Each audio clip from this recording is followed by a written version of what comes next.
వీడియోల కోసం మా అమరావతి గళం ఛానల్ని సబ్స్క్రైబ్ చేసుకొని బెల్ ఐకాన్ నొక్కండి.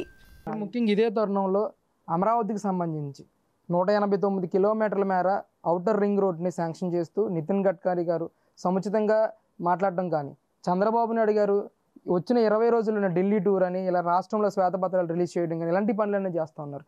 ఎలా అనిపిస్తూ ఉంది ఒక అమరావతి మహిళగా? మేము ఇవాళ రాష్ట్రంలో మీరు చంద్రబాబు నాయుడు అని తిడుతున్నారు కానండి, వీళ్ళంతా మాజీ మంత్రులు కానీ వీళ్ళు కేంద్రంలో చంద్రబాబు గారి ఫ్యాన్స్ చాలామంది ఉండారండి. కేంద్ర మంత్రులు ఇవాళ ఆ సత్సంబంధం ఉండబట్టే ఆయనకి ఆయన అంటే అభిమానం. ఆయన పని విజయన నాయకుడు చేస్తాడని, ఎవరికైనా పనిమంతుడికి పని ఇవ్వాలంటే పని ఇచ్చే వాళ్ళకి సంతోషంగా ఉంటుంది. పనిమంతుడు చేయగలడు అనే వాళ్ళకి ఇంకా కాస్త ఎక్కువే పని ఇస్తారు, ఎదిగో చేసుకోండి అయ్యా అని చెప్పేసి.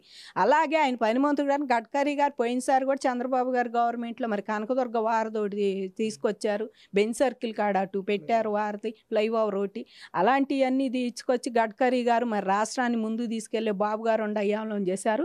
మళ్ళీ ఇలాంటిది ఔటర్ రింగ్ రోడ్డు కూడా వచ్చేది. మళ్ళీ బాబు గారు వస్తే అసలు ఈ పార్టీ పూర్తి అయ్యేది 5 ఏళ్ళలో. అది కానీ దాన్ని నాశనం చేసి పక్కన పెట్టి అది మాకొద్దు దాంట్లో అవినీతి ఏదైనా పట్టుకొని అవినీతి జరిగింది పని తీసుకెళ్లారంటే సుప్రీంకోర్టు తీసుకొచ్చి వెనక్కి కొత్తంటారు ఏమీ లేదని చెప్పి. కాబట్టి చాలా సంతోషంగా ఉందండి. 189 కిలోమీటర్ల రింగ్ రోడ్డు పట్టడం అమరావతికి తలమానికం. అట్లాగే ఇక్కడ ఏం చేస్తారు ఏముందని ఒకరోజు జగనే చెబుతున్నాడు ఇంటర్వ్యూలో, ఏముంది విశాఖపట్నంలో హైయప్ ఇస్తాం, ఇంకాస్త అయ్యి చేశారు, దాన్ని ఇంకా హైయప్ ఇస్తే బాగా విశాఖపట్నం బాగా పైకి పోద్దని చెప్పి చెబుతున్నాడు. నువ్వేమి ఇయ్యక్కర్లా, ఎలాంటి చాట నువ్వు చేసావంటే ఈ చుట్టుపక్కల అంతా డెవలప్ అయ్యిద్ది. అక్కడ డెవలప్ అయిన దాంట్లో ఇరుకిరుగ్గా మీరు కూర్చొని ఎవడెప్పుడు వస్తాడో ఎవడేం చేస్తాడో అని ఇవన్నీ ఆలోచించుకునే బదులు చక్కగా ఇక్కడ కృష్ణా గుంటూరు పెద్ద పెద్ద జిల్లాలు ఈ రెండు అసలు పెద్ద సిటీలు అయిపోయినాయి. వీటిని కలిపేందుకు ఇక్కడ అమరావతిని పెట్టినా కూడా మీకు కష్టంగానే ఉంది. ఆడేముందంటే ఇక్కడి నుంచి పోతే ఇది ఉంది, ఎయిర్పోర్ట్ ఉంది.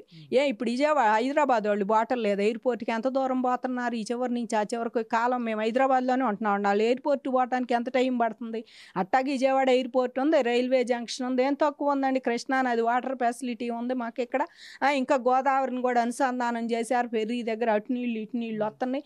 పోలవరం కూడా బాగు చేస్తే అసలు బ్రహ్మాండంగా నీళ్ళ కరువే ఉండేది కాదు రాష్ట్రంలో ఎక్కడైనా సరే. దాన్ని ఆ రకంగా తీయాలని నదుల అనుసంధానం అనేది గొప్ప ఆలోచన అండి. అది అలాంటి ఆలోచన కూడా చేయగల శక్తి చంద్రబాబుకు ఉంది. ఇవాళ కేంద్ర మంత్రులు కూడా ఆ దిశగానే బాబు గారు ఏది అడిగినా చక్కగా స్పందించి వాళ్ళు కూడా అన్ని దానికి శాంక్షన్ చేస్తున్నారు,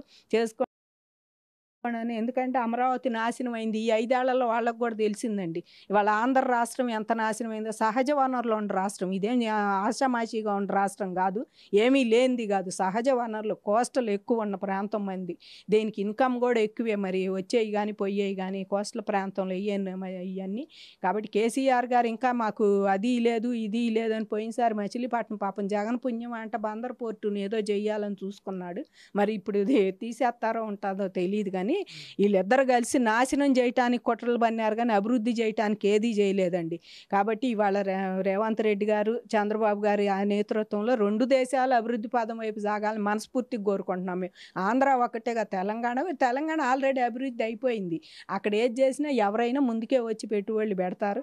అట్టాగే ఆంధ్రాలో కూడా చంద్రబాబు గారు ఎంతోమందిని తీసుకొచ్చి అక్కడ పెట్టించిన ఆయన మళ్ళీ ఇక్కడ తేలేడా. కాబట్టి అందరిని తీసుకొచ్చి పెట్టుబడులు పెడతాడు. ఈ రింగ్ రోడ్డు కానీ మాకు ఏది వచ్చినా కేంద్ర సంస్థలు కానీ ఆంధ్రప్రదేశ్కి ఇన్కమ్ ఇయ్యానండి ఎక్కువ. ఈ ఇన్కమ్ వస్తే బాగుంటుందని మేము అనుకున్నాం, కేంద్ర సంస్థలు వచ్చినప్పుడే అనుకున్నాము. ఇంకా అవి కూడా వస్తే చాలా సంతోషంగా ఈ అమరావతి అనేది ఒక రూపు వచ్చిద్ది. ఆ కేంద్ర సంస్థలు కానీ ఈ రింగ్ రోడ్డు కానీ పడితే అమరావతి అనే దానికి అసలు ఒక రూపు వచ్చింది. మెల్లిగా అదే డెవలప్ అయిపోద్దని ఎవరు చేయాల్సిన అవసరం లేదు, మమ్మల్ని కూడా ఎవరు కదిలియాల్సిన అవసరం లేదు, రైతులను కూడా చీటీ మాటికి.